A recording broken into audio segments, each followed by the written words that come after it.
नमस्कार, सनातन विचार में आपका स्वागत है। अगर आपने चैनल सब्सक्राइब नहीं किया तो प्लीज़ सब्सक्राइब करें, वीडियो को लाइक करें, शेयर करें, कमेंट करें। आज जिस पुस्तक पर हम चर्चा कर रहे हैं वह गीता प्रेस गोरखपुर द्वारा प्रकाशित संध्योपासन विधि, तर्पण एवं बलि वैश्वदेव विधि है, मंत्र अनुवाद सहित। पुस्तक का कोड 210 है। कुल पृष्ठ इसमें 48 हैं और मेरे पास जो प्रति है उसका मूल्य 5 रुपये है। अभी जो भी प्राइस होगा हो सकता है 5 रुपये ही हो सकता है कुछ बढ़ा हो। ये पुस्तक शायद मैंने ऑफलाइन ली थी, मुझे ठीक से याद नहीं है, तो हो सकता है ये कुछ पुराने प्रिंट की पुस्तक हो। जो भी होगा डिस्क्रिप्शन में आपको पुस्तक प्राप्त करने का लिंक और मूल्य मिल जाएगा। अब पहले ही मैं बता दूं, इस पुस्तक में केवल विधि दी गई है संध्योपासना की, तर्पण की और बलि वैश्वदेव की। और ये जो विधि है इसमें जो भी विषय है, विषय वस्तु है, वो गीता प्रेस की पुस्तक आती है नित्य कर्म प्रयोग। उस पर भी हम अगले ही वीडियो में चर्चा करेंगे। ये वहाँ से ही लिए गए हैं, तो अगर आप नित्य कर्म प्रयोग लेते हैं या आपके पास है तो आपको ये पुस्तक लेने की आवश्यकता नहीं है, क्योंकि उसी के 3 चैप्टर्स जो हैं, 2 चैप्टर्स पूरी तरह से, एक संध्योपासन विधि का चैप्टर, एक तर्पण का चैप्टर, और बलि वैश्वदेव विधि में थोड़ा सा उपक्रम, उसमें एक एडिशनल इंट्रोडक्शन दिया गया है। उसके बाद विधि प्रारंभ होती है। तो जहाँ से विधि प्रारंभ होती है, जब हम वो पुस्तक देखेंगे तो मैं बता दूंगा कि इस पुस्तक में कहाँ से लिया गया है, बट एक एक शब्द से लेकर के फुटनोट तक सब कुछ वहीं से लिया गया है। तो अगर आप वो लेते हैं तो आपको ये लेने की आवश्यकता नहीं, और आपको केवल विधि से संबंधित अलग से पुस्तक चाहिए तो आप ये अवश्य ले सकते हैं। पुस्तक के संपादक जो हैं महोपाध्याय पंडित विद्याधर शर्मा गौड़ जी वेदाचार्य हैं, पंडित मदन मोहन शास्त्री जी और पांडेय पंडित राम नारायण दत्त शास्त्री जी। इसमें से अभी हमने जो पंडित श्री वेनीराम शर्मा गौड़ जी की पुस्तकें देखी थी और पंडित श्री अशोक गौड़ जी की पुस्तकें देखी थी, दोनों में ही हमने महोपाध्याय पंडित विद्याधर शर्मा गौड़ जी का नाम कई बार सुना ही है। अगर आपने वो वीडियोज़ नहीं देखे हैं, यज्ञ संबंधित पुस्तकें हैं, कर्म कांड वाली प्लेलिस्ट में आपको वो पुस्तकें प्राप्त हो जाएंगी। इस पुस्तक में किसी प्रकार का निवेदन, भूमिका, इंट्रोडक्शन, कुछ आमुख कुछ भी नहीं दिया गया है। सीधे विधि प्रारंभ हो रही है और विधि इसमें बिल्कुल स्टेप बाय स्टेप बताई गई है। ऐसा नहीं कि केवल मंत्र है। फुटनोट्स भी बहुत सारे दिए गए हैं। जैसे यहाँ से विधि प्रारंभ हो रही है और नीचे जो है, अब विधि के अंतर्गत अगर ये बताया गया है कि संध्योपासन अगर आप कर रहे हैं तो आपको यज्ञोपवीत जो है वो धारण करते रहना, करा रहना आवश्यक है। तो वहाँ नीचे में फिर संक्षेप में एक यहाँ आवश्यक समझकर नूतन यज्ञोपवीत धारण का समय तथा उसकी संक्षिप्त विधि का उल्लेख भी फुटनोट्स में कर दिया गया है।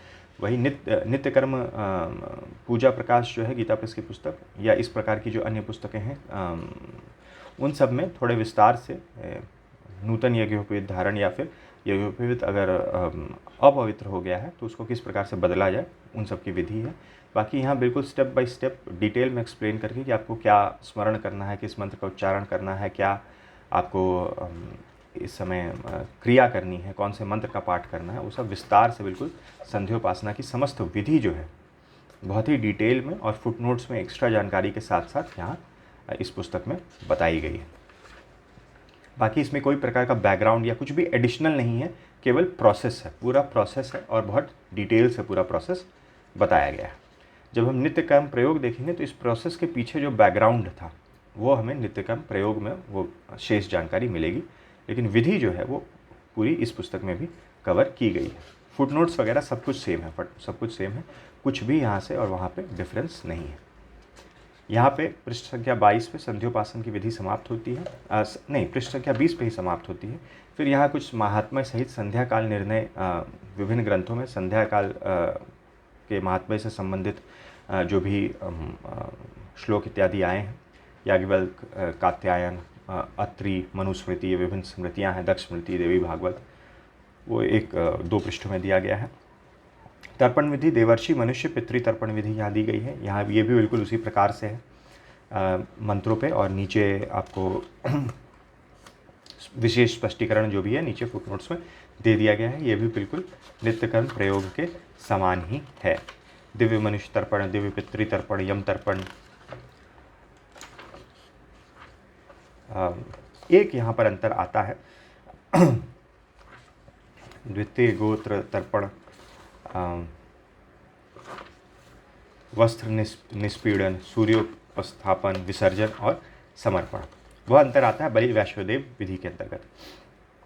यहाँ भी विधि संपूर्ण दी गई है जो कि नित्य कर्म प्रयोग से ही समानता रखती है नित्य कर्म प्रयोग पुस्तक में जिस प्रकार से विधि दी गई है। वहाँ जब बलि वैश्वदेव का चैप्टर प्रारंभ होता है तो पहले 2-3 पृष्ठों में एक उपक्रम इंट्रोडक्शन दिया गया है, फिर एक सब हेडिंग कह सकते हैं, सब हेडिंग से जो खंड प्रारंभ होता है उसी सब हेडिंग के बाद से यहाँ पर दिया गया है। तो देव यज्ञ दिया गया, भूत यज्ञ, पितृयज्ञ, मनुष्य यज्ञ, ब्रह्म यज्ञ पे यहाँ पर पूर्वाभिमुख सव्य होकर गायत्री मंत्र का जप कम से कम 3 बार करें। बस ऐसा सिंपल सी एक विधि दे दी गई है। वहाँ पर यह 5th पॉइंट नहीं है नित्य कर्म प्रयोग में।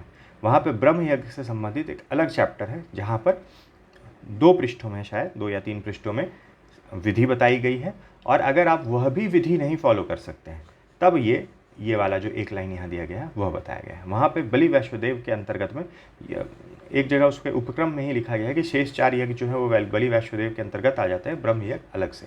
और ब्रह्म यज्ञ जो है वो वहाँ पे अलग से एक चैप्टर कह सकते हैं, चैप्टर बना के 2-4 पृष्ठों में ब्रह्म यज्ञ की विधि बताई गई है। और अगर वह विधि भी आप नहीं फॉलो कर सकते तब एक टिप्पणी देकर ऐसा कुछ कहा गया है। तो यहाँ पर इसको एज अ 5th पॉइंट यहाँ इंक्लूड कर लिया गया है। फिर पंचबली के यज्ञ इत्यादि ये सब वहाँ भी हैं, ये बिल्कुल सेम है। और यहाँ के बाद भी बलि वैश्वदेव वाले चैप्टर में वहाँ पे कुछ अंश है, वो मैं उस पुस्तक में आपको बता दूंगा। बाकी विधि जो है पूर्ण रूप से वो इसमें आ जाती है। और ब्रह्म यज्ञ की भी इसमें संक्षिप्त विधि जो है वह बताई ही गई है, बता दी गई है इसमें भी। फिर एक संक्षिप्त भोजन प्रयोग, ये वहाँ पर भी है कि भोजन करते समय किस प्रकार का आचरण करना चाहिए, कौन कौन से मंत्रों का पाठ करना चाहिए, कैसे क्या करना चाहिए। भोजन के विषय में ऋषियों द्वारा बताई गई कुछ बातें नीचे दी जा रही हैं। और फिर यहाँ भी एक छोटा सा लेख कह सकते हैं दे दिया गया है। और यहाँ पर तो विधि है, ऊपर जो खंड है वो विधि है कि आपको क्या करना है, कब कितनी बार आचमन करना है, कौन सा मंत्र पढ़ना है, किस प्रकार से पहले 5 ग्रास खाने हैं और उसके बाद फिर भोजन करना है, वह बताया गया है। और यहाँ भोजन संबंधित सदाचार आप कह सकते हैं, उस पर एक छोटा सा ये आधे पेज का फुटनोट दिया गया है। तो ये कुल 48 पृष्ठों की है जो विधि पे फोकस्ड पुस्तक है। और इसमें एक सिंपल तरीके से जो है वो पूरी विधि शुरुआत से लेकर अंत तक मंत्रों सहित बताई गई है। और जो जब हम ये देखते हैं संध्योपासन, उसमें ऐसा नहीं है कि ये जो लेख है जो आप नॉर्मल फॉन्ट में देख रहे हैं वो सारी विधि ही हैं। बहुत जगह विधि बस इतनी ही है, इस विनियोग को पढ़ें, फिर नीचे लिखे मंत्र को पढ़कर एक बार आचमन करें। तो विधि बस इतनी है कि मंत्र को पढ़कर आचमन करें। फिर ये जो नीचे हिंदी देख रहे हैं वो मंत्र का ट्रांसलेशन यहाँ दे दिया गया है, तो वह विधि का हिस्सा नहीं है। वो बस विनियोग पढ़ें और उसके बाद नीचे लिखे मंत्र को पढ़ के एक बार आचमन करें। तो फिर निम्नांकित विनियोग पढ़ें, तो विधि के अनुसार चलें तो ये मंत्र पढ़ें, फिर ये मंत्र पढ़ें, फिर यहाँ मार्जन के बारे में बताया गया है और ये मंत्र पढ़ें। और फिर ये मंत्र के नीचे जो दिया गया है वह उस मंत्र का हिंदी में एक तरह से व्याख्या कह लीजिए या अनुवाद कह लीजिए, वह दिया गया है। ऐसा नहीं कि विधि जो है वो इतनी अधिक विस्तृत है। तो ये थी कुछ जानकारी गीता प्रेस गोरखपुर द्वारा प्रकाशित पुस्तक कोड संख्या 210 संध्योपासन विधि, तर्पण एवं बलि वैश्वदेव विधि के बारे में। अगले वीडियो में हम इससे जो संबंधित पुस्तक है या यह पुस्तक जिस पुस्तक से संबंधित है नित्य कर्म प्रयोग, उस पुस्तक पर चर्चा करेंगे। वीडियो देखने के लिए बहुत बहुत धन्यवाद। मिलते हैं अगले वीडियो में।